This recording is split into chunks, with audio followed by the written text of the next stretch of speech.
Praise the lord. యేసునామమే జయము. మన రక్షకుడు, మన విమోచకుడైన యేసుక్రీస్తు అతి పరిశుద్ధమైన నామంలో అందరికీ వందనాలు. చిన్న ప్రార్థన ద్వారా ఉదయకాల వాక్య భాగం ధ్యానించుకుందాము. పరిశుద్ధుడ మహాగణుడైన దేవ యేసయ్య, సర్వాధికారినైనా మీకే వేళది వందనములు, కృతజ్ఞతాస్తుతి స్తోత్రం చెల్లించుకుంటున్నాను దేవ. ఉదయకాలం ప్రభావ వాక్య భాగం ధ్యానిస్తుండగా వాక్య భాగం మాకు అర్థమవుతూ సహాయం చేసి మీ కృపలో బలపరిచి మీకు మాదిరి మమ్మల్ని నడిపించమని చిన్న ప్రార్థన ఇస్తున్నామంలో అడిగి వేడుకుంటున్నాను తండ్రి. Amen amen.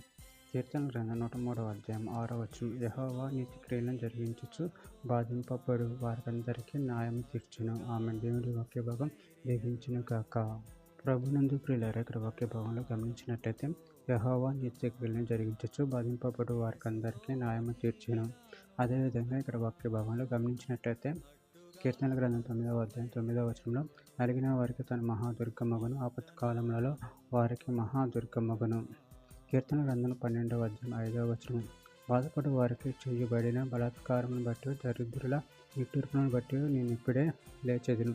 రక్షణ కోరుకున్న వారికి నేను రక్షణ కలగజేసేదనని యెహోవా సెలవిచ్చుచున్నాడు.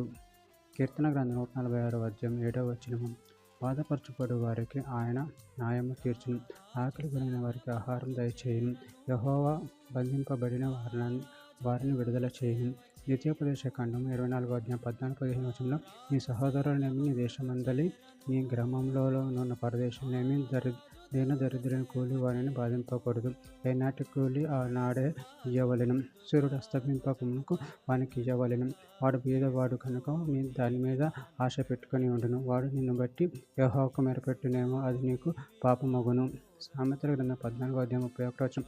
దరిద్రుని బాధించువాడు వాని సృష్టికర్త నిందించువాడు, బీదను కనుకరించువాడు ఆయనను గనపరచువాడు. ద్వితీయోపదేశ కాండం 10వ అధ్యాయం 18వ వచనం.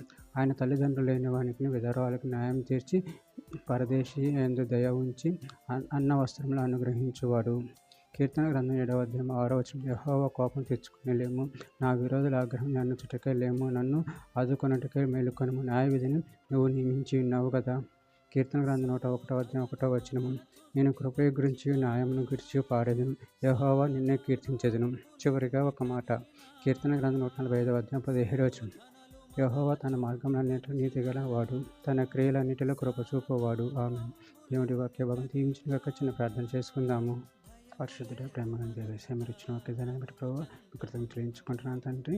నాయన మీ నీతి క్రియలు జరిగించి నిన్ను మహిమపరిచే వారంగా కనపరిచే శక్తిని అనుగ్రహించి మీ ప్రేమ కృపను మనం బలపరిచి స్థిరపరచమని చిన్న ప్రార్థన చేసి నామములో అడిగి వేడుకుంటున్నాను తండ్రి. ఆమేన్ ఆమేన్ ఆమేన్.